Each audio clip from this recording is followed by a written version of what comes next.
सत्संगी कैसा होता है? एक वाल्मीकि रामायण का प्रसंग सुनाते हैं। प्रभु श्री राम जब लंका जा रहे थे तो विभीषण शरण में आ गया, और विभीषण जब शरण में आया तो भगवान ने एक मीटिंग बैठाई अंदर, और सारे वानरों को बुला करके बोले, आप लोग बताइए, जामवंत जी, हनुमान जी, सुग्रीव आदि, आप सब लोग बताइए क्या करना चाहिए। विभीषण आया है, शत्रु का भाई आया है शरण में। तो बाकी सब लोग तो शांत रहे, बोले नाथ हम आपको आज्ञा करेंगे कि आप क्या करो। तो भगवान ने कहा, सुग्रीव तुम वानर राज हो, तुम बताओ क्या करें। सुग्रीव बोले, अब आप मुझसे पूछ ही रहे हैं, सबके आगे मेरा भाव सुनना चाहते हैं, तो नाथ शत्रु का भाई है, पता नहीं किस मंतव्य से आया, आप इसको स्वीकार मत करो। और फिर विभीषण के अनेक अवगुण बता दिए। देखिए उसकी थोड़ी चाल ढाल भी रावण जैसी है, वो खाता पीता भी रावण के साथ ही होगा, वो इतने साल रहा रावण के साथ है, ऐसा तो हो ही नहीं सकता कि संग से उसमें दोष ना आया हो। और जब इतना ही बड़ा भगत है तो क्यों नहीं सीता जी को मुक्त करवा पाया? रावण को जाकर के इसने क्यों नहीं कहा कि तुम सीता जी को मुक्त कर दो? आदि आदि सब बातें प्रभु श्री राम से अंत में कह दिया। बोले मेरे मंतव्य से तो नाथ आपको इसको स्वीकार नहीं करना चाहिए, और ये उचित नहीं है। सबकी बातें सुनकर के राम जी बाहर निकल के आए और तुरंत विभीषण को उठा के गले से लगा लिया, और गले से लगा के तिलक करके उसको अपने पक्ष में रख लिया, अब तुम हमारे संग ही रहो। सुग्रीव जी बोले, भगवान ये क्या किया आपने? आप पूरे नेगेटिव सब सुन के आए भीतर से, और बाहर आकर के आपने स्वीकार कर लिया।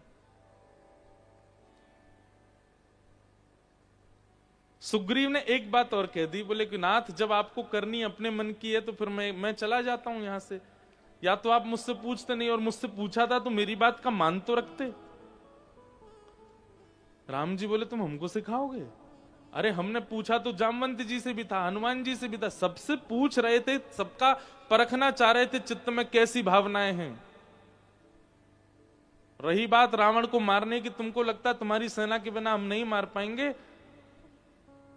लक्ष्मण जितनी देर में अपनी पलक झपकाता है ना, इतनी देर में अगर हमारी इच्छा हो जाए तो रावण जैसे जन्म ही नहीं लेंगे। रावण का जन्म भी मेरी इच्छा से होता है। विभीषण सुग्रीव भूलो मत, कौन है हम? परमात्मा है। ठाकुर जी का ये लक्षण है कि वे अत्यंत अवगुण सुनने के बाद भी स्वीकार कर लेते हैं, तो ऐसा ही गुण भक्त में भी होना चाहिए। अगर आपकी दृष्टि में गुण दर्शन नहीं होता किसी के भी प्रति, आप दूर हैं भक्ति भाव से।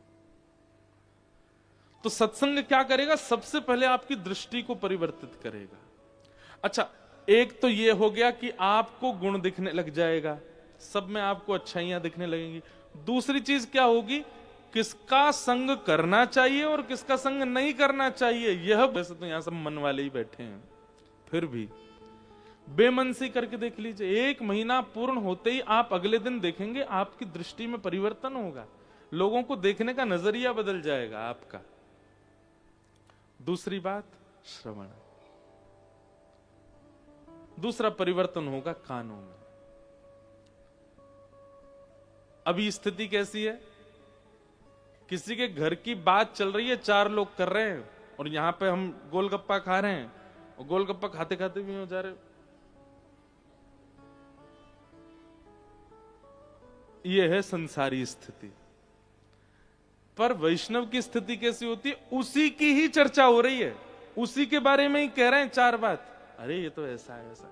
वो सुन करके और दूर चला जाएगा, मुझे सुनाई ही नहीं दे, वो सुनना ही नहीं है, मुझे इस विषय में पढ़ना नहीं। कोई आके उससे कहेगा, ए भाई सुन, तेरे बारे में ना वो लोग ऐसे, भाई सुन तेरे हाथ जोड़ू, मुझे मत बता, मुझे सुनना ही नहीं है।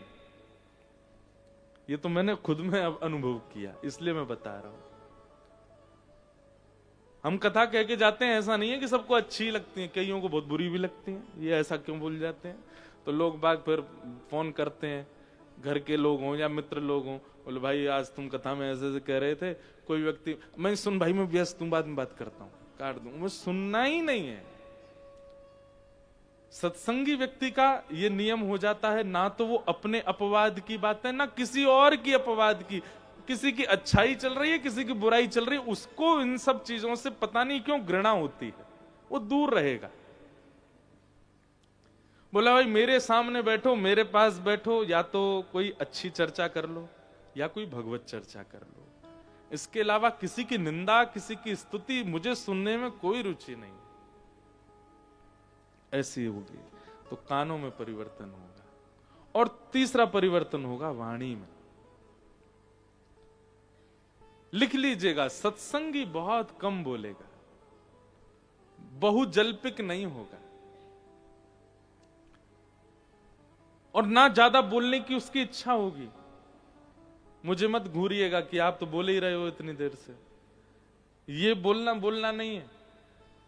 पर व्यवहार में जो आप सब चर्चा करते हैं, उस चर्चा में आप शांत ही रहोगे। ऐसा नहीं है कि आपका माइंड वहां नहीं है, आप होगे वहां, सबके बीच बैठो, घर के लोग कुछ बात कर रहे हैं, किसी के ब्याह की चर्चा, घर की कोई व्यवस्था की चर्चा, आप बैठोगे सब सुनोगे, अच्छा है, ठीक है, हाँ हाँ भाई तू, मैं क्या बोलूं, आप उसको पता है, वो एक बार कुछ कह भी देगा कि हाँ ठीक है ऐसा ऐसा आप करो। अगर कोई नहीं मानेगा तो जिद नहीं करेगा।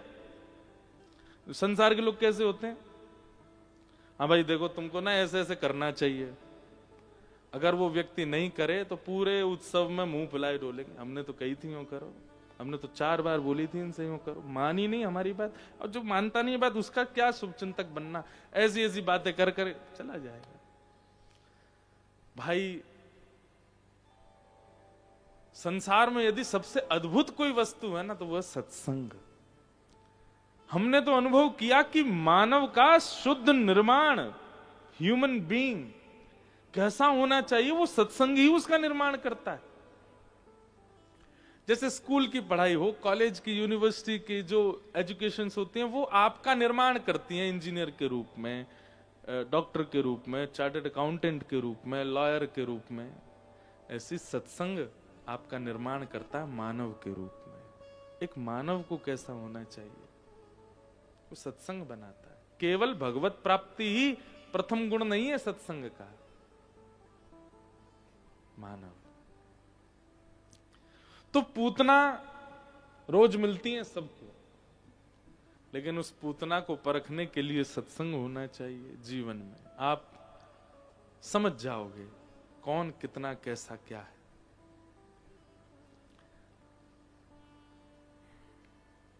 पूतना जैसी आई, यशोदा मैया उसको देखने लगी। यशोदा मैया तो बोली लाओ लाला दे दो। अरे बहन बड़ी दिना में देखियो, कहाँ ते आई हो, मैंने तो पहली बार देखी हो। बोली मेरो ब्याह भयो पास के गांव में। पूतना बोल रही है अच्छा ब्याह है गयो? हाँ। कोई बालक बच्चे हैं तुम्हारे? बोले ना अभी तो ना है। देखो भैया लाला होए तो पूरी दुनिया बुलाइयो, अगर तुम्हारी लाली होए तो मुझे बुलाइयो। पूतना बोली क्यों, लाली होए तो क्यों बुलाऊं, अब मेरो भी लाला ही है तो फिर आगे बात चलाएंगे। मतलब मैया तो यहां तक सोच बैठी है कि इतनी सुंदर है तो यहाँ की लाली भी सुंदर ही होगी। गोद में जो ठाकुर जी हैं यशोदा मैया के, उनकी आयु कितनी है? 6 दिन की। कितनी? 6 दिन के। कितना इतना सा बालक होता है? 6 दिन के ठाकुर जी हैं। मन ही मन सोच रहे हैं मैया रुक जा, तेरी सास, मेरी सास को मुंह दिखाऊंगा अभी तो है। कैसी है ये, तू यहाँ की छोरी तो मेरे ब्याह करना चाह रही है?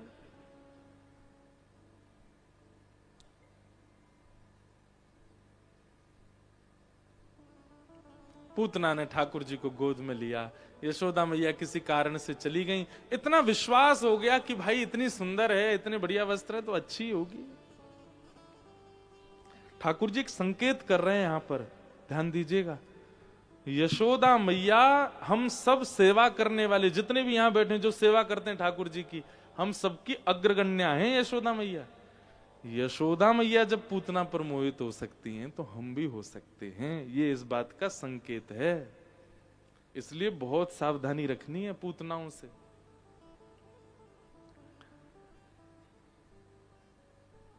ठाकुर जी पधरा दिए और पधरा करके यशोदा मैया बाहर चली गई। पूतना ने जैसे ही अपना पयोदर भगवान के मुख में दिया, ठाकुर जी ने पहले उसके विष को पिया, दुग्ध को पिया, रस तत्वों को पिया, पुण्यों को पिया, पापों को पिया। प्राण शमम रोष समन्वितो पिबत काड़म कराभ्याम। ठाकुर जी ने जैसे ही भगवान प्रपिड्यतत, जैसे ही गाड़ करके पूतना के प्राण पीने प्रारंभ किए,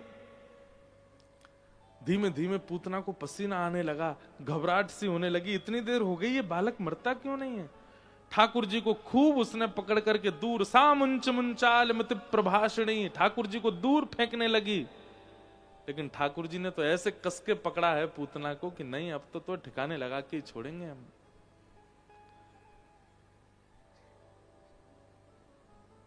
विशाल रूप हो गया, विकराल रूप हो गया, भयाभय हो गई पूतना। एक घटना और घटी थी, क्या कि पूतना को सबने देखा और सब सिहा रहे थे पूतना को देख के। लेकिन जैसे ही यशोदा मैया ने लाला दिए पूतना की गोद में, नन्हे से गोपाल जी ने अपने नेत्र बंद कर लिए। एक तो गोपाल जी की आंखें ही बंद थी, ऊपर से हाथ और दल्ले किया कि छाया भी नहीं पड़े मुंह पे। हमें ऐसा लगता है ठाकुर जी के हाथों मरना सौभाग्य। रावण आदि भगवान के शत्रु थे, ये भी उनका सौभाग्य था कि शत्रु के रूप में भी भगवान ही थे, मरे तो भगवान के हाथों ही। लेकिन राक्षसों में यदि सबसे ज्यादा दुर्भाग्यपूर्ण यदि हमें कोई लगा तो वो लगी पूतना। क्यों? राम जी ने रावण को देखा था, ठाकुर जी ने कंस को देखा था, ठाकुर जी ने ताड़का को भी देखा था, शूर्पणखा को भी देखा था। ठाकुर जी की दृष्टि के सामने आ जाना कितने बड़े पुण्य की बात है। लेकिन पूतना का कितना बड़ा दुर्भाग्य है कि ठाकुर जी ने उसको देखा नहीं।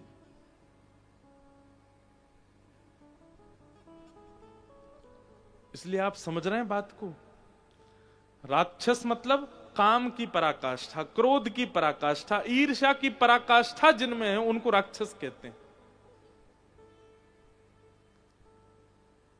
पर पूतना राक्षसी तो है, काम क्रोध लोभ ईर्ष्या सबकी पराकाष्ठा तो है, पर इसमें एक अवगुण ऐसा है जिसके कारण ठाकुर जी इसको नहीं देख रहे हैं। और वो अवगुण क्या है? कृष्ण प्रेम में झूम रहे, आनंद कर रहे, ठाकुर जी का चिंतन कर रहे सब ब्रजवासियों को इसने अपनी ओर आकृष्ट किया, मतलब उनका भजन छुड़वाया। ठाकुर जी किसको नहीं देखते हैं? जो वैष्णवों के भक्ति में बाधा बनता है उसको दृष्टि से देखते नहीं।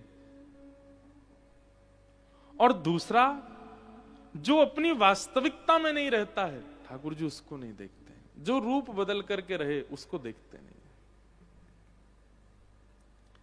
इसलिए भैया ये दो चीजों पर बहुत विशेष ध्यान रखिएगा। एक तो वास्तविकता ठाकुर जी के सामने प्रस्तुत करो, और दूसरा अन्य यदि कोई भगवत भजन में है उसके भजन में बाधा कभी मत बनो,